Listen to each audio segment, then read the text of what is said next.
연주자로서의 삶을 거의 조금씩 포기하기 시작한 거죠. 근데 가르치는 거가 전 재밌어요.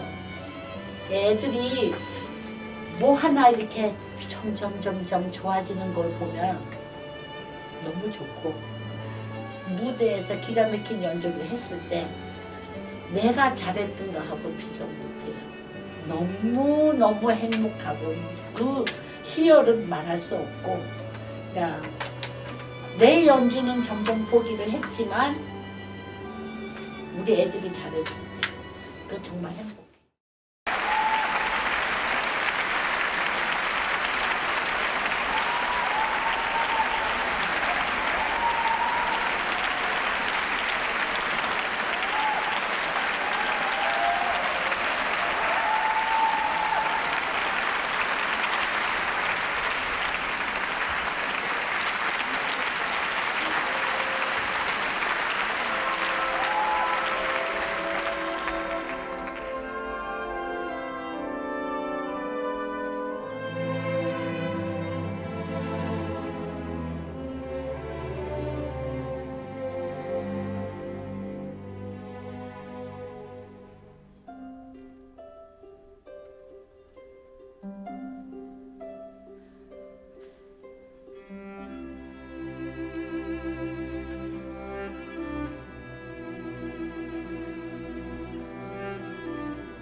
내 영혼아 여호와를 송축하며 그의 모든 은택을 잊지 말지어다. 저도 이분을 뉴스에서 본 듯해요. 갑자기 어제 제가 이제 이 영상을 저에게 보내주신 제가 이제 이렇게 부산대학교 교수님 한 분 부산에 계신 집사님이신데 항상 제가 이제 이렇게 이분에게 영상을 이렇게 구입하고 있거든요. 근데 스승의 주일을 맞이해서 영상 한 편을 미리 보내드립니다 하면서 보내왔더라고요. 그래서 보면서 이분 하면서 딱 내가 뉴스에서 봤는데 하고 우리 한국 K 클래식 이 바이올리니스트의 데모랍니다. 근데 그분이 마지막 이렇게 정년 은퇴 이렇게 연주를 끝내고 난 다음에 제자들이 한 사람 한 사람 나오면서 모두 꽉 차가지고 마이웨이라는 곡을 함께 연주하면서 그 스승의 은혜에 감사를 표하는 모습을 볼 수 있었잖아요. 근데 저는 이분께서 했던 말, 항상 제자들에게 스승보다 더 훌륭한 제자가 되라. 참 맞죠? 우리는 항상 스승보다 훌륭한 제자가 되기 위해서 그 스승을 욕되게 하지 않기 위해서 나아가고 있죠. 여기에서도 우리가 지금 스승으로서 또 학교 현장에서 계신 우리 박순성 집사님도 계시고, 그래서 스승의 날, 내일이 또 스승의 날이잖아요. 그걸 또 기념하면서 저도 학교에서 어찌됐든 교수로서 역할을 하고 있는데 학생들이 또 이렇게 미리 스승의 은혜를 생각하며 감사를 표현해 주더라고요. 이런 부분들을 이야기하는 것. 여러분, 감사란, 저는 게 감사를 중요시 여기는 이유가 그 감사는 우리가 받은 은혜가 있어요. 그 받은 은혜를 기억하면서 표현해 주는 게 감사입니다. 여러분, 감사하지 않으면 은혜를 잃은 거고 또 표현하지 않으면 알 수 없어요. 그래서 꼭 표현해야 합니다. 그래서 여러분들이 꼭 이번 또 가정의 달, 그래서 어린이주일도 맞이하고 어버이주일도 맞이하고 스승의주일도 맞이하고 각각 기념을 하면서 또 감사로 나아가는 주일인데 그것을 우리가 마땅히 표현할 수 있는 방법이 있다면 최선을 다하여 표현하시는 그런 크나큰 은혜가 있길 바랍니다. 저는 그러면서 오늘 말씀을 성도는 무엇을 위해서 사는가 이 제목을 가지고 나아가면서 우리는 진정한 스승, 멘토는 예수 그리스도인데 우리가 이 땅 가운데서 나에게 주어진 이 삶이 있어요. 내가 그 크신 은혜를 받고 나가면서 어떻게 살아야 될 것인가? 이에 대한 삶의 목표, 목적을 우리는 성경에서 분명히 가르쳐 주어놨거든요. 오늘 그게 바로 오늘 말씀의 키워드가 31절 말씀이에요. 오늘 보면 31절은 여러분들 암기하셔도 좋아요. 자, 고린도전서 10장 31절. 자, 화면 보고 이 말씀만 외워봅시다. 시작. 너희가 먹든지 마시든지 무엇을 하든지 다 하나님의 영광을 위하여 하라. 아멘. 너무나 잘 아는 구절이에요. 바울은 이 삶의 의미와 가치를 아예 하나님께 영광을 돌리는 일로 두고 살았어요. 하나님께 영광을 돌리자. 그래서 바울이 기록한 이 성경 몇 군데 봐도 이 바울이 삶의 목적이 이거구나 알 수 있어요. 자, 로마서 14장 8절. 자, 바울이 고백한 성경 구절입니다. 읽어봅시다. 시작. 우리가 살아도 주를 위하여 살고 죽어도 주를 위하여 죽나니 그러므로 사나 죽으나 우리가 주의 것이로다. 아멘. 또 한 구절. 고린도전서 6장 19절 20절. 시작. 너희는 너희 자신의 것이 아니라 값으로 산 것이 되었으니 그런즉 너희 몸으로 하나님께 영광을 돌리라. 또 한 구절. 빌립보서 1장 20절 21절. 자, 화면 보고 시작. 살든지 죽든지 내 몸에서 그리스도가 존귀하게 되게 하려 하나니 이는 내게 사는 것이 그리스도니 죽는 것도 유익함이라. 이게 바울이 지금 나는 하나님께 영광 돌리는 일을 하면서 살겠다 하면서 성경에 표현된 구절들입니다. 로마서 14장 8절, 고린도전서 6장 19절 20절, 빌립보서 1장 20절 21절. 우리도 이런 말씀의 은혜가 있어야 돼요. 그래서 오늘 본문까지도 말 31절 최종적으로 너희가 먹든지 마시든지 무엇을 하든지 다 하나님의 영광을 위하여 하라 라고 말하고 있던 것이죠. 이처럼 바울은 항상 가치 있고 의미 있는 삶을 추구했어요. 오직 하나님의 이름만 높여드리고 오직 예수의 이름만 자랑하고 증거하며 살았다는 말씀이죠. 자, 우리가 하나님께 영광을 돌린다. 여러분 이렇게 말을 많이 해요. 이 말은 모든 생각을 하나님께 두고 살아간다라는 걸 의미해요. 나의 모든 생각, 초점을 오직 하나님께만. 하나님을 진실로 좋아한다라는 말이에요. 무슨 일을 하든지 하나님에 대한 생각에 사로잡혀서 살아가는 것, 이걸 의미합니다. 내가 어떻게 하면 하나님을 기쁘시게 할 수 있을까? 어떻게 하면 하나님의 이름을 더 높여드릴 수 있을까? 어떻게 하면 하나님의 뜻을 온전히 더 드릴 수 있을까? 이렇게 늘 하나님만 생각하면서 하나님께서 좋아하실 것만 일을 하면서 살아가는 그것이 하나님께 영광을 돌리는 일입니다. 여러분, 나는 무엇을 위해 사는가? 무엇 때문에 사는가? 누굴 위해 사는가? 이런 본질적인 질문, 이런 삶의 분명한 목표, 여러분 우리에게 있어야 합니다. 내가 살아가는 목적 확실해지면 나에게 주어진 삶, 더 멋진 삶을 살 수가 있어요. 아무리 힘들고 어려워도 끝까지 참고 인내하면서 앞으로 나갈 수 있어요. 그러므로 우리는 다른 어떤 것보다도 내가 왜 살아가는지, 무엇을 위해 살아가는지 이런 삶에 대한 목적이 분명히 있어야 됩니다.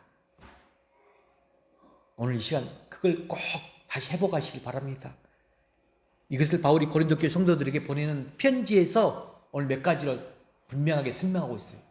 자, 첫 번째, 우리가 무엇을 위해서 살아가야 되는가? 성도는 삶의 목적을 바울은 첫 번째로 뭐라고 말했느냐? 읽어볼까요? 시작. 성도는 하나님의 영광을 위해서 살아야 한다. 그게 31절 아까 읽었죠? 다시 한번 읽어봅시다. 시작. 그런즉 너희가 먹든지 마시든지 무엇을 하든지 다 하나님의 영광을 위하여 하라. 자, 이처럼 성도인 우리는, 자, 여러분들 이제 오늘 존재의 목적 잃지 마세요. 하나님을 기쁘시게 하는 삶을 살아야 한다는 것.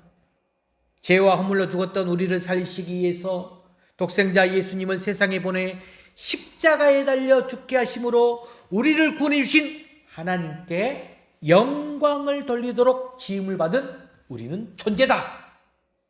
우리 다 인지해야 됩니다. 그래서 하나님께서는 이사야 선지자를 통해서도 이렇게 말씀하셨죠. 자, 이사야 43장 21절 읽어봅시다. 시작. 이 백성은 내가 나를 위하여 지었나니 나를 찬송하게 하려 함이니라. 하나님이 이사야 선지자를 통해서 내가 지은 목적을 분명하게 말했어요. 우리를 구원하신 목적이 지금 하나님이 뭐라겠습니까? 찬송으로 하나님께 영광을 돌리는 데에 있다 라고 하는 말씀입니다. 자, 신약에 오게 되면, 요한복음으로 오게 되면 요한복음 11장에 어떤 내용이 나옵니까? 예수님께서 나사로가 죽을 병에 걸렸다는 소식을 듣게 됩니다. 그때 나사로의 두 누이가 있었죠. 마르다와 마리아가 슬픔에 잠겨가지고 사람들을 예수님께 보내게 되죠. 그때 예수님은 뭐라고 하신지 아십니까? 자, 읽어볼까요? 요한복음 11장 4절 말씀입니다. 읽어봅시다. 시작. 이 병은 죽을 병이 아니라 하나님의 영광을 위하며 하나님의 아들이 이로 말미암아 영광을 받게 하려 함이라. 아니, 지금 주님께서 예수님을 지금 마리아와 마르다가 살려달라고 하니까 예수님이 하신 말씀, 우리가 지금 겪고 있는 모든 것이 다 하나님의 영광을 위해서 다 이렇게 말씀하고 있는 거예요. 여러분, 우리가 이것을 바른 진리를 깨달으면 우리는 반드시 승리하는 삶을 살 수 있어요. 예수님은 건강한 사람들뿐만 아니라 그렇지 못한 사람들도 지금 아프고 죽어가고 있음에도 불구하고 그 또한 하나님의 영광을 위해서 살아가는 존재들로 바라보셨다는 것입니다. 또 요한복음 9장에는 어떤 내용이 나오죠? 태어나면서부터 소경된 소경이 된 사람의 이야기가 나와요. 사람들이 예수님께 묻습니다. 이 사람이 소경된 것이 자신의 죄 때문입니까? 아니면 부모의 죄 때문입니까? 그때 예수님 뭐라고 하셨습니까? 그가 소경이 된 것은 자기의 죄 때문도 부모의 죄 때문도 아닌 그에게서 하나님이 하시는 일, 즉 하나님의 영광을 받으시기 하기 위해서다. 하나님이 영광을 받기 위해서 소경되게 만들었다는 거예요. 여러분, 오늘 예수님께서도 여러분을 바라보시는 것 이와 마찬가지라는 것입니다. 이런 점에서 우리 인생은, 여러분 살아가는 인생 절대로 시시하지 않습니다. 그냥 이렇게 힘들게 살다가 죽어버리면 그만인 그런 하찮은 존재로 우리를 만들지 않으셨다는 거예요. 우리는 모두가 하나님의 영광을 돌리는 삶을 살도록 지음받았다는 것, 여러분 오늘 이걸 정말 가슴을 떨리도록 느끼시기 바랍니다. 이것을 깨달았을 때에 우리의 삶에 정말 놀라운 일들이 일어나게 됩니다. 나같이 보잘것없는 것, 이 나같이 부족한 사람이 하나님의 영광을 위해 지금 살아가게 되다니, 이런 삶의 벅찬 감동과 보람과 기쁨을 발견하게 됩니다. 아까 우리의 영상을 봤죠. 스승의 주리에서 우리 바이올리스트의 김 교수님의 영상. 저는 가슴이 떨리더라고요. 몇 번 어제도 봤어요. 오늘도 딱 보고 있는데, 와, 제자들이 스승을 위해서 마이의 이 곡을 풀어주는데, 그걸 보면서 제자들의 그 감사와 은혜에 눈물을 흘리는 그 교수님. 근데 제가 가슴이 떨리더라고요. 저 또한도 그 교수님 마음이 약간 동일시되는 부분이 있었거든요. 여러분, 우리는 하나님께서 지음받은 우리를 지은 목적이 정말 분명히 있다는 걸 깨달아야 돼요. 바울은 그런 사람이었어요. 바울은 자신의 삶의 가치와 의미를 분명히 알고 하나님께 영광을 돌리는 일에 삶의 의미를 두고 살았습니다. 내가 살아도 주를 위하여 살고 죽어도 주를 위하여 죽나니 그러므로 사나 죽으나 내가 주의 것이로다. 무슨 뜻입니까? 내가 무엇을 하든지 하나님께 영광을 돌리기 위해서 살겠다. 이런 고백이죠. 이처럼 우리도 바울처럼 여러분 무엇을 하든지, 내가 공부를 하든 사업을 하든 교회 일을 하든 음식을 하든 뭐 미술을 하든 등등 여러 가지 내가 하는 일들이 있어요. 내가 게임을 하든 무엇을 하든지 다 하나님의 영광을 위해서 살고 하나님의 영광을 위해서 죽을 수 있는 성도들이 되어야 합니다. 왜냐하면 우리는 독생자 예수님의 보배로운 피값으로, 예수 그리스도의 보배로운 피값으로 하나님의 자녀가 되었기 때문에 그래요. 우리가 즐겨 부르는 찬양 가사에도 이런 구절이 있죠. 이제 내가 살아도 주 위에 살고 이제 내가 죽어도 주 위에 죽네. 이런 구절이 있습니다. 사람이 어떤 일을 하기 위해서 다 계획을 세웁니다. 완벽하게 준비해서 진행합니다. 그렇게 했다 할지라도 다 성공하게 되는 것 아닙니다. 사람의 생각에는 참 모든 것이 이 계획대로 딱 되면 잘 될 것 같고 성공할 것 같지만 그 결과가 오히려 실패로 끝나버리는 경우들이 너무 많습니다. 우리가 실패하게 되는 가장 큰 이유를 딱 말한다면 우리가 바울과 같은 마음의 자세가 되어 있지 않기 때문에 그래요. 정말 여러분들, 우리가 어떤 일을 하든 간에 하나님께 영광을 돌려드리겠다, 이 자세로 나아가면 여러분 하나님께서 우리의 부족함, 연약함 붙드시고 도와주십니다. 우리가 일하고 수고한 대로 먹고 마시면서 행복하게 살아갈 수 있도록 도와주십니다. 우리가 예수님을 믿고 예수님 믿고 그리스도인이 되었다, 이 말이 인생의 목표가 바뀌었다, 이 말이 되는 거예요. 여러분이 예수 그리스도를 믿고 그리스도인으로서 내가 지금 이 존재 자체로서 예배를 드리고 있다, 그러면 내 삶의 목적이 지금 바뀐 거예요. 옛날에는 세상에서 성공하고 출세하는 것이 목표였다면 지금은 이제 예수님이 내 인생의 새로운 목표가 되었다. 이런 뜻이 되어야 됩니다. 내가 예수님 알기 전에는 주변 사람들, 그냥 내 가족들 더 믿고 의지하면서 살았는데 지금은 오로지 예수님만 믿고 의지하면서 살아가게 되었다라는 뜻이 되는 거예요.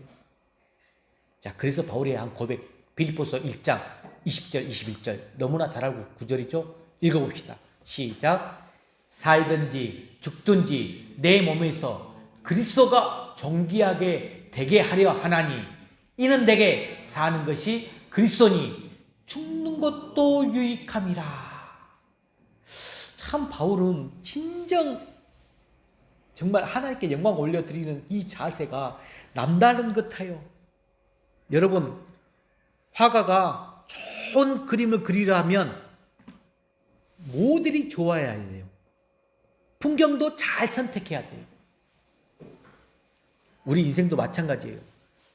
우리 인생이 성공하려면 모델을 잘 선택해야 돼요.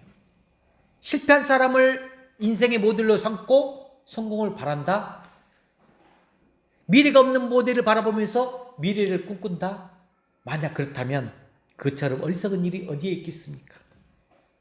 제가 오늘 아침에 갑자기 전화가 계속 와요. 내가 상담하고 있는 한 청년이 끝내는 어제부터 좀 염려했었는데 음주 단속에 걸렸습니다. 근데 또 걸려서 다행히 술은 먹었지만 사고를 안 쳐서 다행이다 하는데 또 그걸 부모로서 처리하는 방법이 또 어렸을 때부터 루틴처럼 똑같은 방법을 하려니까 제가 좀 다시 인지를 시키면서 아이를 좀 다시 이렇게 붙들려고 하면서 지혜를 줬는데 어제부터 그냥 좋은 사람, 좋은 멘토를 주변에 계속 이야기했는데 끝내는 술을 먹고 같이 어울리면서 인생을 좀 비관하는 그런 주변의 사람들이 있다 보니까 그렇게 힘들어지는 거예요. 결국 썩어지고 없어질 그런 부분 가운데서 우리는 삶을 살 때 이 세상의 가치관, 권력, 즐거움, 우리 인생의 목표가 될 수가 없죠. 그래서 바울은 오늘 본문 11장 1절 보시면 아주 자신 있게 이야기했죠. 자, 오늘 본문 11장 1절 이 구절도 여러분이 바울이 크게 강조한 구절이에요. 읽어볼까요? 시작. 내가 그리스도를 본받는 자가 된 것은 너희는 나를 본받는 자가 되라. 여러분, 이 말을 바울은 이렇게 당당하게 했어요. 이 말을 누가 쉽게 할 수 있을까요? 아무나 할 수 있는 말이 아니에요. 지금 바울이 그렇게 완전한 삶을 살았기 때문에 그리 말하는 것이에요. 여러분, 나를 본받아라. 와, 이렇게 말할 수 있는 분 나도 좀 쉽지 않을 것 같아요. 내가 멘토로서, 스승으로서 정말로 내가 존경받는 인물로 자신 있게 많은 이들에게 말할 수 있을까? 모든 일을 사랑으로 하려고 노력했던 바울 자신을 지금 본받으러 가는 것이죠. 예수님을 닮으려고 그토록 노력했던 바울이죠. 예수님께 붙잡혀서 세상의 모든 것 이 배설물처럼 여기고 오직 예수님만 믿고 달려갔던 바울 자신의 모습을 본받으라 하는 내용이에요. 여러분, 우리 자녀들에게 참 나는 그랬으면 좋을 듯 하겠는데 여러분들의 모습이 자녀들의 본이 돼야 돼요. 그럼 여러분들의 믿음의 생활, 그리스도인다운 모습, 예수 그리스도를 향한 마음, 이게 자녀들이 그대로 여러분을 통해서 보여줘야 됩니다. 우리가 이 마이크가 있잖아요. 마이크가 존재하는 목적은 뭘까요? 이렇게 소리를 전달하는 것이잖아요. 이게 마이크의 사명이에요. 그걸 감당하지 못하면 이 마이크 여기에 있을 필요가 없죠. 꽃은 사람들에게 아름다운 향기를 주기 위해서 존재하는 거예요. 그렇지 않으면 여기에 둘 필요가 없어요. 목적을 잃어버리게 되면 존재할 이유나 가치도 잃어버리게 된다는 것이죠. 예수님은 교회와 성도를 향해서 너희는 세상의 빛이요 소금이다 라고 말씀했어요. 우리는 빛이요 소금이에요. 그런데 만약에 빛이 소금의 맛을 잃어버렸다, 음식에 들어가서 녹아지지 않는다, 결국에는 버려져서 사람들의 발에 짓밟히게 된다는 말씀입니다. 이 빛이란 것은 높은 곳에서 놓고 사용해야지 말 아래에 두면 소용이 없어요. 이처럼 우리 성도들은 빛이요 소금이라고 우리에게 말씀하고 있습니다. 여러분, 삶의 의미와 목표를 상실하게 되면 그것이 뭐가 되었든, 사람이 되었든, 기계가 되었든, 교회가 되었든, 성도들이 되었든 결국에는 그가 존재하는 목적과 가치를 잃어버리게 됩니다. 목사는 목사로서, 정말로 집사님은 집사님으로서, 성도는 성도로서, 교사는 교사로서 우리가 존재하는 목적, 이 사명 가지고 있어야 돼요. 가정에서 아버지가 존재하는 목적이 있어요. 어머니가 존재하는 목적이 있어요. 아들은 아들로서, 딸은 딸로서 존재하는 이유와 목적이 있습니다. 여러분의 그 목적, 존재와 이유의 목적을 분명히 깨달아야 돼요. 그러면 오늘 본문에서 바울이 성도들에게 진정 자신의 삶을 통해서 구체적으로 어떻게 그러면 하나님께 영광을 돌려야 되는가, 그 영역을 말씀하고 있는데, 자, 한번 살펴볼까요? 바울은 자신의 삶에서 어떤 영역을 돌렸느냐. 첫 번째가 먹는 일에 있어서도 하나님께 영광을 돌리라는 거예요. 이게 무슨 말씀이냐? 여기서 먹는 일이라고 하면 당시에 우상의 제물을 의미하는 내용이에요. 우상의 제물. 하지만 단순히 먹는 음식에만 국한된 것이 아니라 먹고 살기 위해서 하고 있는 모든 것, 이걸 포함하고 있는 내용입니다. 자, 여러분, 우리 사람은 먹어야 살 수 있어요. 삼시세끼 진짜 먹어야 살 수 있어. 어린아이들도 먹어야 살 수 있고 어른들도 먹어야 살 수 있어요. 우리가 다 먹고 살기 위해서 지금 열심히 일을 하고 있습니다.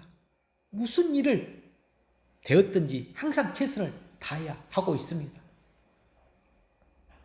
그런데 하나님께 영광을 돌리기 위해서 하라라는 말씀이에요. 먹고 마시는 일까지. 우리가 무엇을 일을 하든 간에. 그리고 두 번째로는 마시는 일에 있어서도 하나님께 영광을 돌리라겠어요. 우리가 요즘 식후에 꼭 식사하고 나면 마시는 걸 찾고 있죠. 커피 한 잔 먹고 있어요. 그것이 뭐가 되었든 간에, 또 커피 좋아하는 사람 커피 먹지만 또 2차로 술 먹는 사람 술 먹어요. 담배 또는 마약, 요즘 같은 경우 뭐 게임, 오락, 운동, 먹고 나서 자기만의 어떤 방법이 있어. 그런 것들을 적당하게 해야 되는데 거기에 너무 쭉 빠지게 되면 또 어떻게 되죠? 바로 중독이 되게 된다는 것입니다. 그래서 중독이 되면 안 되죠. 우리가 예를 들면 운동이나 등산하는 것이 건강을 위해서 굉장히 좋아요. 하지만 중요하다고 해서 여러분 이렇게 주일까지 어겨가면서 우리가 운동한다, 등산한다, 범하면 여러분 그것은 하나님께 영광을 돌리는 일이 아니라는 것입니다. 항상 말씀드리지만 우리가 서유리 문답 1번 질문 무엇입니까? 사람의 제일 되는 목적이 무엇이냐? 무엇이다? 하나님을 영화롭게 하는 데 있다는 것. 기억하시길 바랍니다. 우리가 무엇을 먹든지 마시든지 하나님의 영광을 생각하면 삶의 기준이 더 확실해진다는 것입니다. 우리가 하나님의 중심의 삶을 살아가면 여러분 대인관계 좋아져요. 대인관계 좋아지면 모든 일이 잘 풀리기 때문에 결국에는 복의 복을 누리게 됩니다. 이처럼 영혼이 잘된 같이 범사가 잘 되고 강건해지는 축복을 누리시는 귀한 여러분 되시길 주의 이름으로 간절히 축복합니다. 자, 두 번째 성도가 무엇을 살아가는가? 두 번째는 하나 더 능력을 주세요. 한번 읽어볼까요? 시작. 성도는 교회 안에서 걸림돌이 되지 않아야 한다. 32절 말씀 읽어볼까요? 시작. 유대인에게나 헬라인에게나 하나님의 교회나 거치는 자가 되지 말고. 자, 여러분 어릴 때 운동회 이제 5월달 되면 요즘에는 많이 안 텐데 초등학생들 막 주로 운동회 같은 거 있어요. 가을에도 그러죠. 근데 마지막 항상 순서가 뭐예요? 뭐 400개주 뭐 달리기를 하잖아요. 그러다가 열심히 뛰다가 부딪히거나 미끄러지거나 다리가 걸려서 넘어지는 경우들이 종종 있어요. 자, 그럴 때 1등은 고사하고 팔과 다리에 큰 상처를 입게 되는 경우도 있습니다. 자, 그런데 우리에게 이 걸림돌이란 말, 걸림돌은 우리가 길이나 운동장에서만 있는 게 아니라는 거예요. 우리 가정 안에서도 있을 수 있어. 교회 안에서도 있을 수 있어요. 우리가 그런 걸림돌이 되어 하나님의 일을 방해하는 일이 절대로 없게 하라는 것입니다. 어떤 목사님은 힘 뺀 신앙을 매우 강조한 적이 있었어요. 힘 뺀 신앙이 뭘까요? 자, 여러분 악기를 연주하다 보면 또 새로운 운동을 시작할 때다 보면 가장 기본이 되는 것이 힘 빼라, 힘 빼라 이런 말을 많이 가르쳐요. 피아노를 치려면 손가락에 힘을 빼야 해요. 탁구나 테니스, 골프를 치려면 어깨에 팔에 힘을 빼야 된답니다. 수영도 시작하려면 온몸에 힘을 빼고 또 나를 물에다가 맡겨야 된다고 이야기합니다. 이처럼 하나님의 일을 할 때도 여러분 목에 힘이 잔뜩 들어가 있는 사람은 하나님이 절대로 쓰시지 않는다라는 사실이에요. 하나님이 우리 쓰실 때에 여러분 이거 하나 기억하세요. 우리가 힘이 다 빠질 때까지 기다린 후에 우리를 쓰시더라고요. 저는 이걸 정말 제가 몸소 경험했습니다. 그럼에도 불구하고 힘이 빠지지 않아. 내 자아가 살아있어. 그럼 어떻게 하시느냐? 그냥 고난 속에다가 푹 집어 넣어버리더라고요. 이런 연단의 과정을 통해서 힘을 싹 빼요. 뺀 다음에 우리를 사용하신다는 것이에요. 나는 아무것도 아닙니다. 내 힘으로는 도저히 할 수 없습니다. 주님 도와주십시오. 라고 고백할 때에 우리를 들어 사용해 주신다는 말씀입니다. 여러분 그 대표적인 인물이 성경에 누군지 아십니까? 바로 모세예요. 모세는 처음 40년간은 대단한 줄 알고 살았어요. 애굽의 권세와 젊음으로 동족 구원하고자 했지만 하나님 미동조차 하지 않으셨어요. 오히려 미디아 광야로 쫓겨나가면서 40년 동안 힘을 쫙 빼는 훈련을 받게 되었죠. 나이가 들어서 더 이상 힘이 없을 때 모세가 뭐라겠죠? 나는 아무것도 아닙니다. 아무것도 할 수가 없습니다. 라고 고백할 때 그때 모세를 들어서 사용하셨어요. 여러분 우리가 김장할 때도 마찬가지로 보면 배추가 소금에 절어들여서 풀이 푹 죽어야 간이 배고 맛이 난다는 거죠. 그런 것처럼 내가 죽어야 예수님의 향기와 능력이 생겨서 하나님이 마음 놓고 쓰실 수 있다는 것입니다. 우리는 다른 사람들에게 걸림돌이 되면 절대 안 됩니다. 어깨에 힘 다 빼고 나는 아무것도 할 수 없습니다. 이런 겸손한 자세로 살아갈 때에 하나님께서 우리를 크게 사용한 줄로 믿습니다. 자, 그렇다면 우리는 스스로에게 항상 물어봐야 돼요. 여러분 스스로에게 매일 물어보세요. 나는 지금 방해꾼이 되고 있는가? 아니면 조력자가 되고 있는가? 주변 사람들의 말에 항상 귀를 기울여야 됩니다. 나는 다른 사람들을 세우는 사람인가? 아니면 넘어뜨린 사람인가? 화평을 이루는 사람인가? 아니면 풍파를 일으키는 사람인가? 바울이 예수님을 믿기 전에는 거침돌이었어요. 하지만 다메섹에서 예수님을 만난 후에 변화되었죠. 그 다음에 하나님께 영광을 돌리는 삶을 살았습니다. 복음을 전하는 삶을 살았습니다. 성도인 우리도 걸림돌 되지 말고 방해꾼 되지 말고 할 수만 있으면 양보해주고 참아주고 기다려주고 다른 사람들에게 유익을 주는 삶을 살아야 됩니다. 하나님께서 우리에게 주신 삶을 유익하게 살아가는 귀한 저와 여러분 되시길 주의 이름으로 간절히 축복합니다. 자, 마지막 세 번째는 우리는 뭘 위해 살아야 되는가? 읽어볼까요? 세 번째, 시작. 성도는 영혼을 살리는 삶을 살아야 합니다. 자, 33절 읽어봅시다. 시작. 나와 같이 모든 일에 모든 사람을 기쁘게 하여 자신의 유익을 구하지 아니하고 많은 사람의 유익을 구하여 그들로 구원을 받게 하라. 여러분, 성도는 내 이익보다는 다른 사람의 유익을 위하여 살아가는 삶을 의미합니다. 그렇게 살아가는 이유가 뭐다? 영원 구원을 위해서다.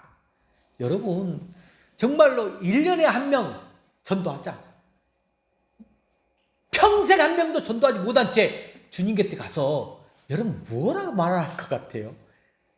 하나님이 기뻐하신 삶이 하나님께 영광을 돌려드리는 일이라 있는데 가장 큰 하나님께 영광 돌리는 일이 영혼구원이거든요.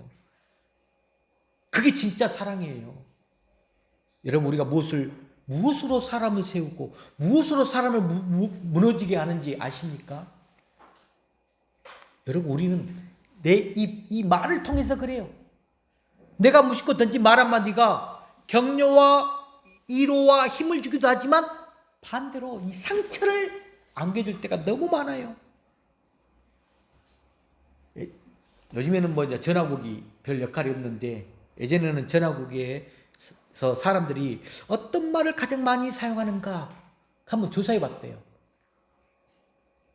어떤 말을 가장 많이 쓰는지 알아요? 우리가 보통? 여러분들 평소에 제일 많이 쓰는 것. 저도 많이 써요, 이거. 나라는 것, 나. 나라는 단어를 가장 많이 사용한답니다. 대부분 사람들이 나밖에 모른다는 것이에요. 내 자녀, 내 가족, 내 교회밖에 모르는 이기주의에 사로잡혀 있다는 것이죠. 여러분, 내가 아니고 남을 위해서 사는 것이 가장 가치 있는 삶이 됩니다. 남을 위해서 산다는 것, 곧 나를 희생하며 살아가는 것이죠. 나를 포기하지 않으면 남을 위해서 살 수 없기 때문에 그렇습니다. 우리 예수님이 그런 삶을 사셨죠. 한 번도 자신의 주장 내세우거나 자신의 유익 구하지 않으셨어요. 겟세마네 동산에서도 마지막 순간에서도 아버지여 내 뜻대로 마시옵고 아버지의 뜻대로 하옵소서라고 기도하였어요. 철저하게 희생하는, 철저하게 헌신하는 삶을 사셨습니다. 우리를 위해, 나를 위해 모든 것을 다 버리셨습니다. 하늘 보좌도 버리시고 가장 낮은 자리까지 내려오셨습니다. 머리에 가시 면류관 쓰시고 채찍 맞으시고 온갖 욕설과 조롱과 수치를 당하셨습니다. 그리고 더 이상 버릴 것이 없는 죄인의 자리까지 내려가셔서 결국에는 십자가에 달려 돌아가셨습니다. 예수님의 삶은 완전한 타인을 위한 삶이 되었어요. 제가 하고 있는 이 전임 복음 상담도 마지막 과정이 재생산, 타인을 위한 삶으로 우리의 인격이 변화되는 거예요. 여러분, 우리도 예수님처럼 살아야 돼요. 우리가 예수님처럼 베푸는 삶을 살아야 돼요. 받는 것이 주는 것보다 더 복되다. 성경은 분명히 말씀하였습니다. 가장 가치 있는 삶, 나누어주는 삶이라는 것. 바울은 그래서 어떤 말을 했느냐? 고린도전서 9장 19절 말씀 한번 읽어볼까요? 고린도전서 9장 19절 시작. 내가 스스로 모든 사람에게 종이 된 것은 더 많은 사람을 얻고자 함이라. 아멘. 내가 스스로 종이 된 것. 왜 종이 됐냐? 더 많은 사람을 얻고자. 이것이 우리에게도 필요한 자세예요. 교회와 성도들이 나의 유익 구하지 않고 다른 사람의 유익을 구하면서 살아갈 때에 거기서 감동이 나와요. 거기에서 사랑이 나와요. 거기에서 섬김이 나오고 거기서 열매가 나와서 구원에 이루게 되는 줄로 믿으시길 바랍니다. 스승의 마음의 자세들이 그래요. 스승의 마음의 자세가. 여러분, 이 땅에 살아가는 존재의 목적을 분명히 깨닫기 바랍니다. 진정 하나님의 영광을 위해서 살아가는 삶. 말씀을 마무리합니다. 자, 세 가지로 다 우리가 정리했죠. 우리가 이 땅을 살아가는 삶의 목적 다시 한번 화면 보고 한번 정리해 봅시다. 자, 첫 번째가 뭐라겠죠? 첫 번째 제일 뒤에다가 정리해 놨는데 마지막 제일 뒤로 보세요. 첫 번째 누구를 위해서? 하나님의 영광을 위해서. 두 번째 뭐가 되지 않기 위해서? 걸림돌이 되지 않기 위해서. 세 번째 어떤 삶을 살기 위해서? 영혼을 살리는 삶을 살기 위해서. 저 여러분은 먹든지 마시든지 무엇을 하든지 다 하나님의 영광을 위해서 살아야 된다는 것, 그런 축복된 인생이 되시길 바랍니다. 저희 여러분은 교회 안에서 걸림돌이 되지 말고 더 많은 사람들을 구원의 자리로 이끄는 디딤돌이 되시길 바랍니다. 그렇게 살다 보면 여러분, 우리가 이런 모습 가운데서 살아가잖아요. 그러면 반드시 찾아오는 게 뭐냐? 어려움이 생겨요. 아픔이 있어요. 고난이 함께 동반됩니다. 때로는 유혹과 핍박이 몰려옵니다. 누가 한 사람, 나를 위로해 주는 사람 없을 수도 있어요. 애롭고 고독합니다. 그래도 포기하지 말라는 거예요. 끝까지 참고 인내하라는 거예요. 우리 주님은 그걸 반드시 훈련시키더라고요. 끝까지 기다림, 포기하지 말고 은혜와 보좌 앞으로 나아가시길 바랍니다. 날마다 십자가 꽉 붙들고, 여러분 처음 신앙, 제가 우리 장정희 집사님한테 첫 신앙 해보라고 하는데, 처음 가졌던 그 믿음, 처음에 보여주었던 그 사랑, 처음에 품었던 그 소망, 그 처음 믿음, 소망, 사랑을 가지고 한 번도 빠짐없이 모두가 마지막까지 승리하며 살아가는 귀한 여러분 되시길 주의 이름으로 간절히 축복합니다. 기도하겠습니다. 존귀하신 하나님 아버지 감사합니다. 오늘 또 귀한 말씀, 은혜의 말씀 주시니 감사합니다. 오늘 우리가 더욱더 첫 신앙을 회복하는 그 큰 역사가 있게 하여 주시옵소서. 모든 영광